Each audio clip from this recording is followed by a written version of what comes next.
हाँ जी, नमस्कार। कैसे हैं सब लोग? तो चलिए 20 सेमेस्टर फर्स्ट के अंदर हम बात कर रहे थे सेरीकल्चर की, वो कंप्लीट कर लिया था। आज हम स्टडी करने जा रहे हैं किसकी? एपीकल्चर के बारे में देख रहे हैं, जिसके अंदर हम पढ़ेंगे कि एपीकल्चर के अंदर हनी बी जो होती है, हनी बी के द्वारा जो शहद इकट्ठा किया जाता है और इसको हम कैसे एक जगह इकट्ठा कर लेते हैं। हनी बी के द्वारा जो शहद उत्पादन किया जाता है उसको हम एक जगह इकट्ठा करते हैं। ये प्रोसेस क्या कहलाती है? एपीकल्चर कहलाती है या मधु उत्पादन कहलाती है। ठीक है, इसका हनी बी का, मधुमक्खियों का पालन होता है। ये इसके द्वारा क्या किया जाता है? शहद या जो हनी होता है इसको इकट्ठा किया जाता है। ये जो हनी बी है ये शहद का उत्पादन करती हैं इन छातों में और इनसे हम निकाल लेते हैं। ये क्या होता है? एपीकल्चर की प्रोसेस में आता है। अब देखिए, एपीकल्चर के अंदर 4 स्पीसीज हैं जनरली। हनी बी जो है मधुमक्खी, उसके 4 स्पीसीज हम पढ़ेंगे। ये क्या करती हैं? मधुमक्खी जो होती हैं वो मधु का पालन या हनी का प्रोडक्शन ये करती हैं। ठीक है, फर्स्ट क्या है? डिफरेंट स्पीसीज ऑफ हनी बीज, यानी अलग अलग स्पीसीज हैं। देखते हैं कौन कौन सी। एक होती है एपिस डोरसेटा। एक स्पीसीज कौन सी होती है? एपिस डोरसेटा दिखाई दे रही होगी। इन चारों में आपको कुछ ना कुछ डिफरेंस दिखाई देगा। आप सर्च करेंगे तो आपको पता और ज्यादा लग जाएगा कि इसका साइज सबसे बड़ा होता है, सबसे ज्यादा हनी देती है। ये सब कुछ हम पढ़ेंगे।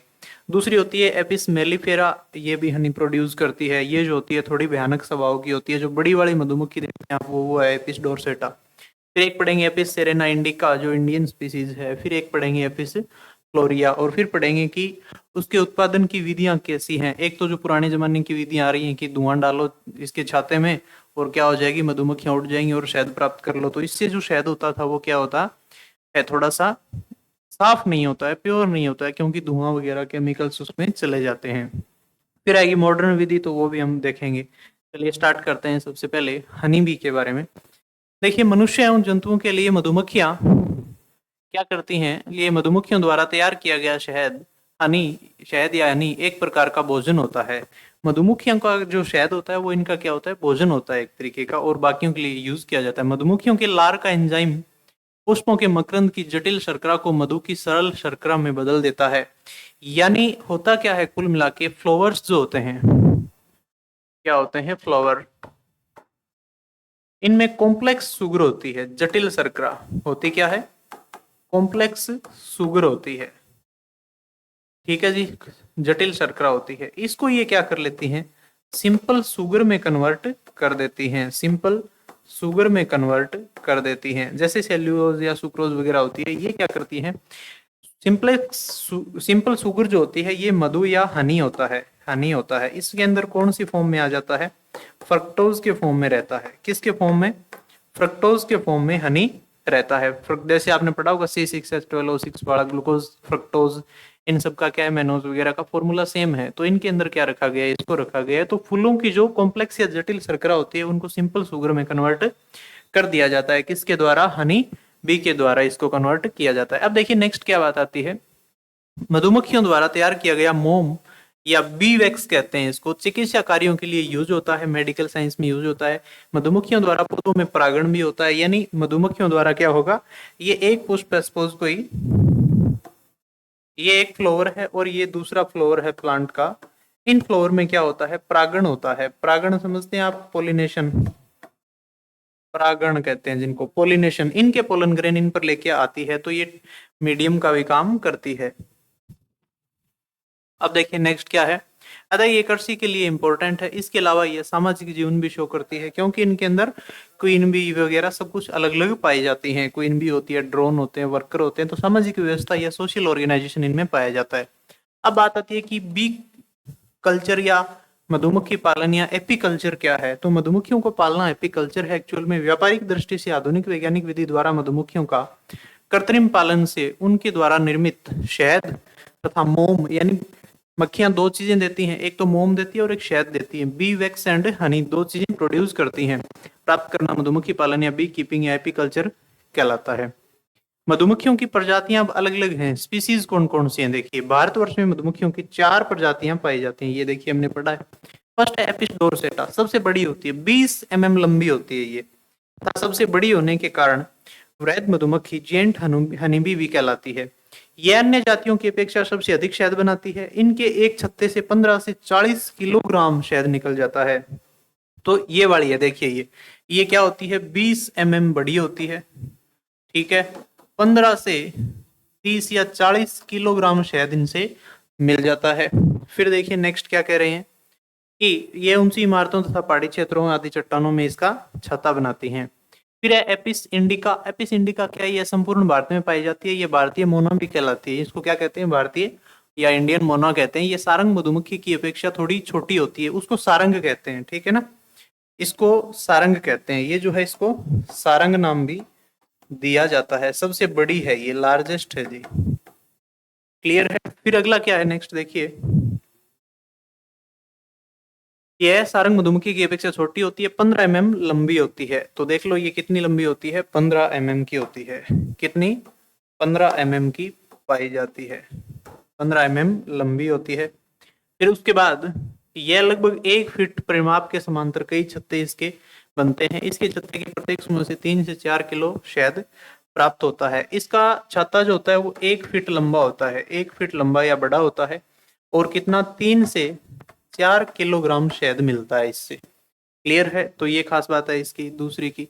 फिर नेक्स्ट देखिए, एफिस फ्लोरिया, ये क्या है, इसे भृंगा मधुमक्खी भी कहा जाता है, ठीक है। इसे क्या कहा जाता है, मोना कहा जाता है, भारतीय मोना या इंडियन मोना कहा जाता है। एपिस फ्लोरिया की बात करें तो इसे क्या कहा जाता है, भृंगा कहा जाता है। क्या कहेंगे जी, भृंगा कहेंगे। फिर आता है कि यह भारतीय मोना या एपिस इंडिका से छोटी होती है। वह अपना छत्ता खुले स्थानों पर बनाती है। छत्ते बहुत छोटे छोटे होने के कारण छत्ते से एक बार में केवल 250 ग्राम शहद ही प्राप्त हो पाता है। ये जो है 250 ग्राम शहद ही दे पाती है, ठीक है। ये देखिए उससे छोटी है, ये सबसे बड़ी है, फिर उससे छोटी ये है, फिर इससे छोटी ये है, देखिए ध्यान से। फिर क्या कह रहा है, ये सबसे मीठा शहद इसका होता है, यानी फ्रक्टोज की मात्रा ज्यादा होती है, सबसे मीठा शहद होता है इसका। क्या होता है, सबसे मीठा शहद होता है। एक्चुअल नेचुरल फ्रक्टोज पाई जाती है इनमें, ठीक है। नेक्स्ट देखिए क्या कह रहा है, एपिस मेलिफेरा, ये क्या है, ये यूरोपियन है, मधुमक्खी है। ये यूरोपियन मधुमक्खी है, भारतीय मोना सदृशी होती है, यानी ये यूरोपियन है लेकिन इंडियन जैसी होती है। इसमें और इसमें आपको समानताएं दिख रही होंगी। ये क्या है तो यूरोपियन, ये तो इंडियन है जी, ये क्या है, इंडियन है, लेकिन ये क्या है, यूरोपियन है। कैसी है, यूरोपियन होती है। ये क्या होती है, यूरोपियन होती है। नेक्स्ट देखिए, आजकल भारत में भी अनेक भागों में पाली जाती है। डरपोक स्वभाव के कारण इसे आसानी से पाला जा सकता है। यह भारतीय मोना की अपेक्षा 9 से 10 गुना अधिक शहद संकलित कर सकती है। यानी है ये इसके समान, लेकिन इससे 9 से 10 गुना शहद ज्यादा प्रोड्यूस करती है। आ गया समझ में, ये चारों मक्खियां हैं, वो सबसे बड़ी है, उससे छोटी ये है, फिर ये है, सबसे छोटी ये माना जाता है। फिर देखिए नेक्स्ट, मधुमक्खी पालन की विधियां कौन कौन सी है। मधुमक्खी पालन की विधियों में एक तो है पुरानी विधि। देखिए प्राचीन काल से मधुमक्खियों के छत्तों से शहद प्राप्त किया जा रहा है। इसकी 2 विधियां हैं, पुरानी देसी विधि तथा सेकंड है आधुनिक वैज्ञानिक विधि। आधुनिक वैज्ञानिक विधि से पहले हम देख रहे हैं पुरानी देशी विधि क्या है, ओल्ड इंडिजिनस मेथड क्या है। प्राचीन काल में मधुमक्खियों के छत्तों से मधु प्राप्त करने के लिए धुआं डाल के, जैसे आजकल भी हम करते हैं, उड़ा दिया जाता था मक्खियों को, और शेष को मारकर छत्ते से निचोड़कर छत्ते को क्या कर लिया जाता, शहद निकाल लिया जाता था। परंतु इस प्रकार इकट्ठा किया गया शहद शुद्ध नहीं होता है, प्योर नहीं होता है। अंडे व बच्चे सब नष्ट हो जाते थे तथा उनके अवशेष शहद में रह जाते थे। इसके अलावा प्राकृतिक रूप से निर्मित छत्तों में शहद प्राप्त नहीं मिल पाता था। प्राकृतिक या नेचुरल शहद नहीं मिलता उससे। मॉडर्न विधि क्या है, देखिए मॉडर्न साइंटिफिक मेथड क्या है, आधुनिक वैज्ञानिक विधि द्वारा कृत्रिम छत्तों से शहद प्राप्त करना एपीकल्चर कहलाता है। पता ही है, आधुनिक वाला जो है उसे एपीकल्चर कहते हैं एक्चुअली में, पहले वाले को कम कहते हैं। आजकल इसे एक उद्योग के रूप में या इंडस्ट्री के रूप में यूज किया जा रहा है। मधुमक्खियां पालन के उपकरण, मधुमक्खी पालन के लिए कुछ उपकरणों की आवश्यकता होती है, जैसे कृत्रिम मधुमक्खी का पेटी या छत्ता। उसके बाद जो पेटी लगाते हैं ना, एक आजकल देखते होंगे जंगलों वगैरह में छोड़ देते हैं पेटी, उसकी तरह छत्ता होता है। इससे पहले मैं आपको एक चीज दिखाता हूँ, उसको समझिए।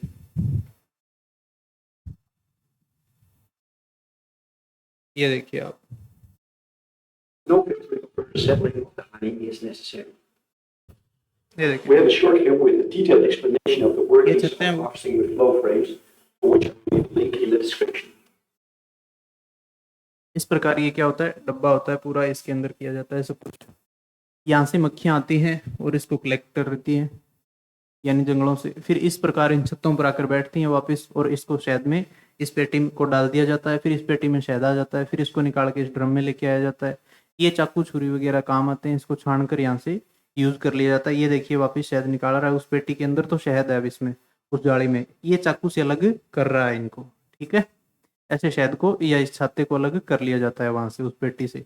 अब देखिए इस जाली में से शहद अलग हो जाएगा, इस चम्मच वगैरह से ये अलग कर रहा है आदमी। क्लियर है? तो ऐसा कुछ दिखाई देता है ये देखिए इस पेटी में बंद कर लिया इसने, ये देखो पूरे ड्रम रबर के ये शहद बना रहा है। तो इस प्रकार ये शहद क्या किया जाता है, रेडी किया जाता है, प्रिपेयर किया जाता है। ये देखिए पूरा ड्रम भर के कर लिया है इसने।